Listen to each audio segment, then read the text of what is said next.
Excellence, M.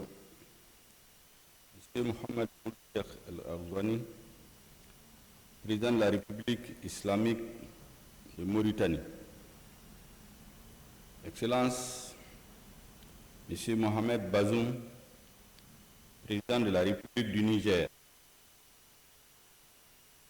Excellence, Messieurs les chefs de délégation du Burkina Faso et du Tchad. Les chefs des institutions républicaines de la République islamique de Mauritanie. Mesdames et Messieurs les membres du gouvernement de la République islamique de Mauritanie. Monsieur le vice-président de la Banque mondiale pour l'Afrique de l'Ouest et du Centre. Mesdames et Messieurs les ministres, distingués invités, Mesdames et Messieurs, je voudrais tout d'abord transmettre aux chefs d'État ici présents les salutations amicales et fraternelles de leurs frères et cadets, Son Excellence M. Assimi Goïta, président de la transition, chef de l'État du Mali. N'ayant pu se joindre à vous ce matin pour des contraintes de calendrier, il m'a dépêché pour le représenter ici à Nouakchott, eu égard à l'importance capitale que revêt pour le Mali le thème de l'éducation qui est au cœur de la présente réunion. Je voudrais en second lieu exprimer mes vifs remerciements et ceux de toute ma délégation au président Mohamed Cheikh El-Arzouani, au gouvernement et au peuple frère de Mauritanie pour l'accueil particulièrement chaleureux et l'hospitalité toute généreuse réservée à la forte délégation du Mali depuis notre arrivée dans la belle cité de Nouakchott, que j'ai vu transformer totalement. J'étais là il y a 15 ans. Je n'ai pas reconnu la vie tellement c'est métamorphosé. Je voudrais enfin féliciter la Banque mondiale pour l'initiative du livre blanc sur l'éducation au Sahel. Un livre blanc qui procède avec art et minutie au diagnostic des problèmes et des défis de l'éducation dans notre sous-région, assorti d'une stratégie à moyen et long terme pour surmonter les obstacles et handicaps qui affectent l'éducation dans nos pays respectifs. Je relève pour m'en féliciter la parfaite adéquation entre la vision stratégique de la Banque mondiale avec les orientations politiques éducatives et de stratégie nationale de nos pays en matière d'éducation, en particulier en ce qui concerne mon pays, le Mali. Le livre blanc identifie en effet 3 objectifs en matière d'éducation sur lesquels il convient d'agir en priorité et de toute urgence, à moyen et court terme, c'est-à-dire pour la période allant de 2025 à 2030. Le premier objectif consiste à réduire la pauvreté des apprentissages comme condition nécessaire à une croissance et un développement durable. Le deuxième objectif vise à accroître l'éducation des filles pour briser le cycle intergénérationnel du déficit en matière de capital humain. Enfin, le troisième objectif est centré sur l'augmentation du taux d'alphabétisation des adultes. J'ai mentionné tantôt la cohérence et la parfaite adéquation du diagnostic du livre blanc avec nos politiques éducatives nationales. En effet, l'état des lieux des 3 objectifs évoqués plus haut dans le cas du Mali présente un tableau peu reluisant. En effet, en 2019, le pourcentage d'enfants âgés de 10 ans, c'est-à-dire des jeunes apprenants arrivant à la fin du cycle primaire, ne sachant pas lire correctement, s'élève à près de 91%. C'est une statistique inquiétante quand on sait l'importance de la maîtrise de la lecture. Dans l'apprentissage, il est aisé de mesurer la portée des efforts qui restent à faire pour endiguer la pauvreté des apprentissages et améliorer le développement cognitif et physique des enfants.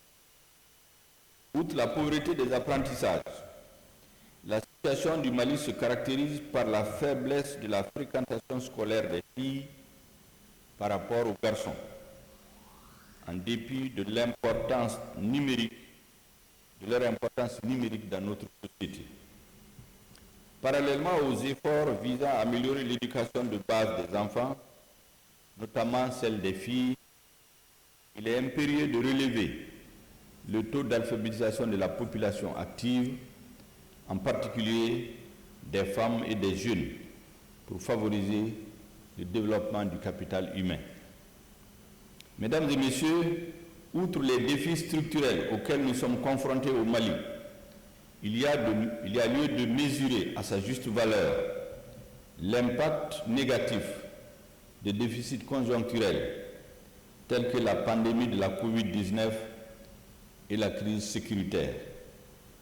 Si dans tous nos pays, la maladie à coronavirus a imposé une fermeture prolongée des écoles en 2020, avec ses diverses conséquences, il faut se rendre à l'évidence que depuis 8 ans, des pans entiers de notre territoire sont investis par des groupes armés terroristes pour lesquels l'école, j'allais dire l'éducation nationale et toutes les formes de représentation de l'État républicain sont des cibles de premier ordre. En effet, le contexte sécuritaire difficile a entraîné la fermeture ou la destruction de près de 1600 écoles dans le nord et le centre du Mali. Cette situation a eu pour conséquence la déscolarisation de 478 500 enfants affectés par la crise et privés de leur droit à l'éducation. De même, 9 570 enseignants touchés par la menace terroriste sont éloignés de leur lieu de travail et sont plongés dans le désœuvrement. La crise multidimensionnelle que mon pays traverse a également provoqué des déplacements internes nécessitant la prise de mesures urgentes pour assurer la continuité du cursus scolaire des milliers d'enfants, ainsi que le déplacement de plusieurs dizaines de milliers de nos compatriotes dans les camps de réfugiés dans les pays voisins, pays frères et amis auxquels je réaffirme ici de nouveau la gratitude du peuple et du gouvernement malien.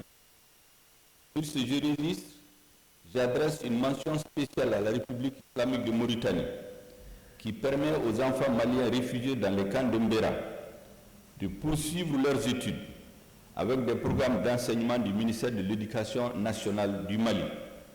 Chaque année, avec l'assistance de la Mauritanie, ces élèves réfugiés ici participent aux examens nationaux du Mali.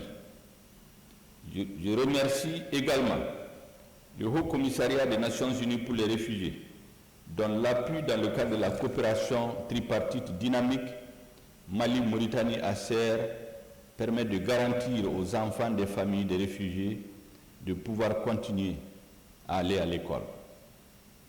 Je ne voudrais pas être long, mesdames et messieurs, mais j'ai tenu à faire ce rappel pour faire ressortir la situation particulière du Mali, affecté par des défis nouveaux et complexes au plan économique, sécuritaire, sanitaire et politique, pour mettre en exergue les efforts que notre gouvernement déploie au quotidien dans un contexte de crise multidimensionnelle à travers le programme décennal de développement de l'éducation et de la formation professionnelle Génération 2.